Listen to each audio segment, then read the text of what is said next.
अरे बता कहाँ है तेरा आदमी? पिछले एक हफ्ते से बार बार उससे पैसे मांग रहा हूँ। पागल समझा क्या मुझे? भैया वो बाजार गए हैं ठेले का सामान लेने। चल फिर उसे बाजार में ही ढूंढता हूँ। मिल जाए मुझे तो ऐसी खबर लूंगा कि याद रखेगा। कोई फायदा नहीं गब्बर भाई। चंदन ने सुरेश को सुबह 5 बजे एक बस में बैठते देखा था। शायद सूरत की बस थी। लगता है दिल्ली छोड़कर भाग गया बेईमान। कोई नहीं, उस भगोड़े को भागने दो। अब उसकी जगह ये हमारा कर्जा चुकाएगी। एक काम करो, इसका जो भी सामान है सब उठा कर ले चलो। कुछ तो कर्जा उतरेगा। उठाओ ये लेमन सोडा का ठेला भी। मालिक ऐसा न करो, मुझ बदकिस्मत को थोड़ा समय दो। मैं आपकी पाई पाई चुका दूंगी मालिक, मुझ गरीब पर रहम करो। सरला का पति सुरेश लेमन सोडा का ठेला चलाता था। आज सुबह ही वो शहर छोड़कर भाग गया। सरला जानती थी कि सुरेश किसी औरत से प्यार करता है और शायद उसी के साथ वो सब कुछ छोड़कर भाग गया है। अचानक से सरला की जिंदगी बदल गई। बेचारी गरीब औरत एक छोटी बच्ची के साथ कैसे रहेगी, क्या करेगी, क्या कमाएगी खाएगी, ऊपर से गब्बर का कर्जा भी उतारना है। यही सोच सोच कर वो परेशान हो रही थी। तभी उसकी नजर लेमन सोडा के ठेले पर जाती है जो सुरेश चलाता था। उस पर सामान तो था ही नहीं। सरला की नजर अपनी चांदी की पायल पर जाती है। माँ कहाँ जा रही हो? पूजा बिटिया, बस मैं थोड़ी देर में आती हूँ। सरला सुरेश को अक्सर लेमन सोडा बनाते देखती थी। वो बाजार जाती है। 900 रुपए उसे पायल के एक सुनार से मिल जाते हैं। बाकी वो पड़ोस में रहने वाली मालती से 1000 रुपए उधार लेती है और सारा सामान लेकर घर आ जाती है। अगले दिन से ही सरला लेमन सोडा का ठेला लगाने लगती है। पूजा भी अपनी माँ के साथ काम पर जाने लगी। सरला पूरा दिन ठेले पर लेमन सोडा बनाकर बेचती और जो पैसे कमाती उन्हें जोड़कर एक तरफ रख देती ताकि वो गब्बर का कर्जा दे सके। अभी उसे पड़ोस की मालती के भी 1000 रुपए देने थे। इसी सोच में एक दिन सरला बाजार से घर का कुछ सामान लेकर लौट रही थी। उसने ध्यान नहीं दिया और सामने आती गाड़ी से सरला को ठोकर लग गई, जिस कारण सरला के माथे पर बहुत चोट आई। सरला के ऊपर पहले ही मुसीबतों का पहाड़ टूटा हुआ था, अब एक और मुसीबत आ गई। तबीयत खराब की वजह से जो उसने काम शुरू किया था वो भी नहीं कर सकती थी। माथे पर चोट लगने के कारण सरला को तेज बुखार हो गया। सरला, मैंने तुझसे अपने पैसे कब मांगे? मैंने तुझे एक बार भी कहा नहीं ना? और उस गब्बर से कुछ दिन की मोहलत और मांग ले। बोल देना कहीं भागी नहीं जा रही है तू, कुछ दिन आराम कर ले। नहीं मालती, मुझे पता है गब्बर बहुत गुस्से वाले स्वभाव का है, उससे सब डरते हैं। अगले का कर्जा दे दूं बस, फिर मुझे उससे कोई मतलब नहीं। अच्छा ठीक है, थोड़ी सी खिचड़ी बनाकर लाई थी, खा ले। और कोई काम हो तो पूजा के हाथ बुला लियो, मैं आ जाऊंगी। मालती भी पूरे सूरे पैसों वाली थी। उसके पास भी कोई काम नहीं था। उसका आदमी किराए का ऑटो रिक्शा चलाता था। मालती स्वभाव की अच्छी थी, इसलिए उसने सरला से अपने पैसे नहीं मांगे। पर सरला को सबसे ज्यादा चिंता गब्बर की थी। गब्बर के उसने 30,000 रुपए देने थे। क्या करूं?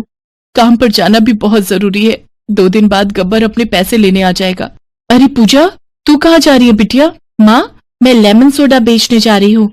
थोड़ी बहुत कमाई हो जाएगी तो पैसे जुड़ जाएंगे। मैं शाम तक आ जाऊंगी, तुम चिंता मत करो। पर बिटिया, तू ठेला कैसे संभालेगी? तू अभी बहुत छोटी है। संभाल लूंगी माँ, मेरी चिंता मत करो, तुम आराम करो। मुझे लेमन सोडा बनाना आता है, मैं तुम्हें कई बार ठेले पर बनाते हुए देखती हूँ। सरला को पूजा की चिंता थी, पर पूजा अपनी माँ की फिक्र में काम पर निकल जाती है।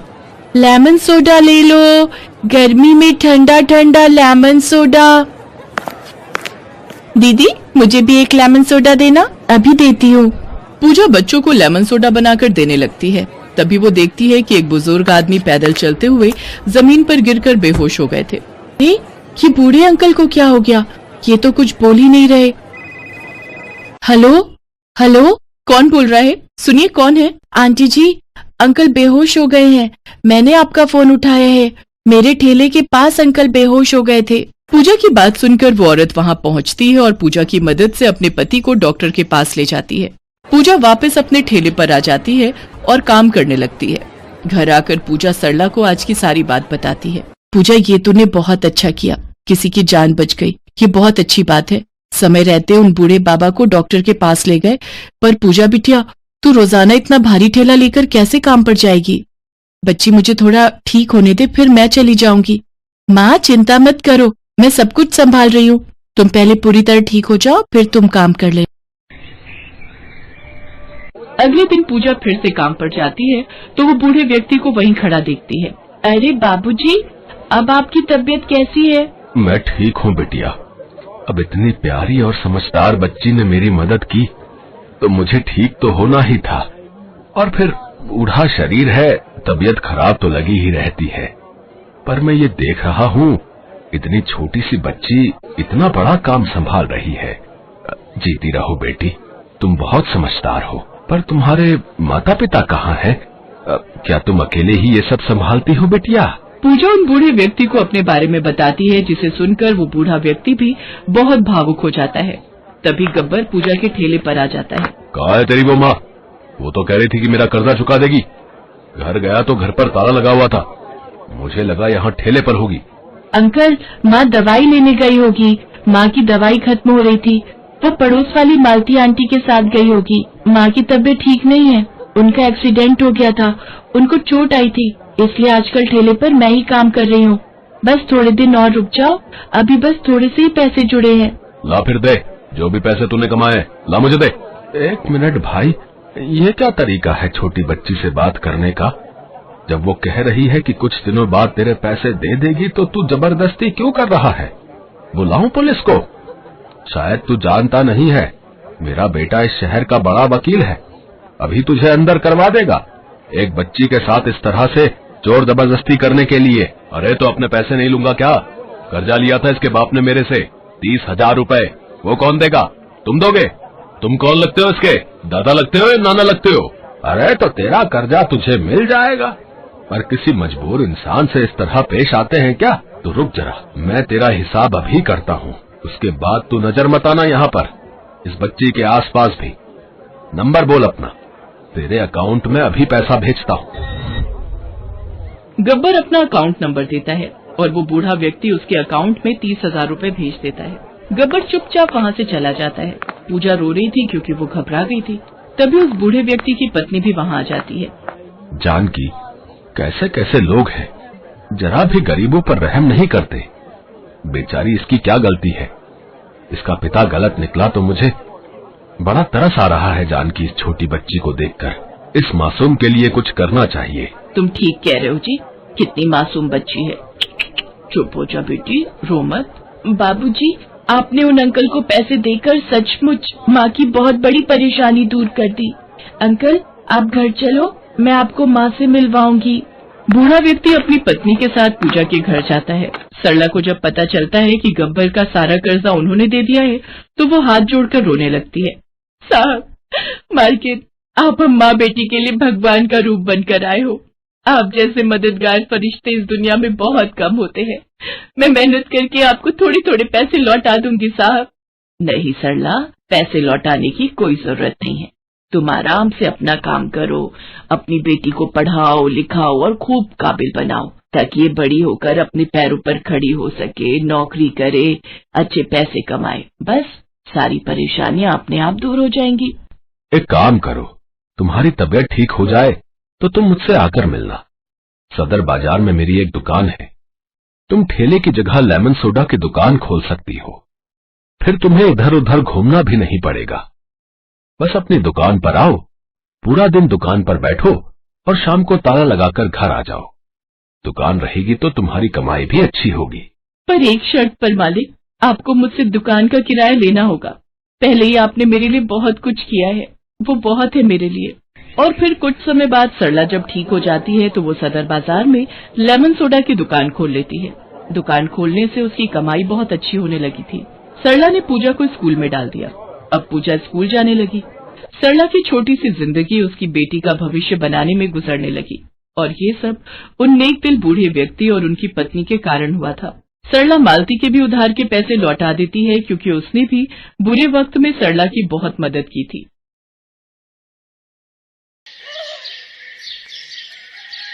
सीता और गीता नाम की 2 जुड़वा अनाथ बहनें अपने चाचा चाची के साथ रहती थी। सीता गीता के माता पिता नहीं थे, बचपन में ही वे दोनों गुजर गए थे। तब से सीता गीता अपने चाचा चाची के साथ ही रहने लगी।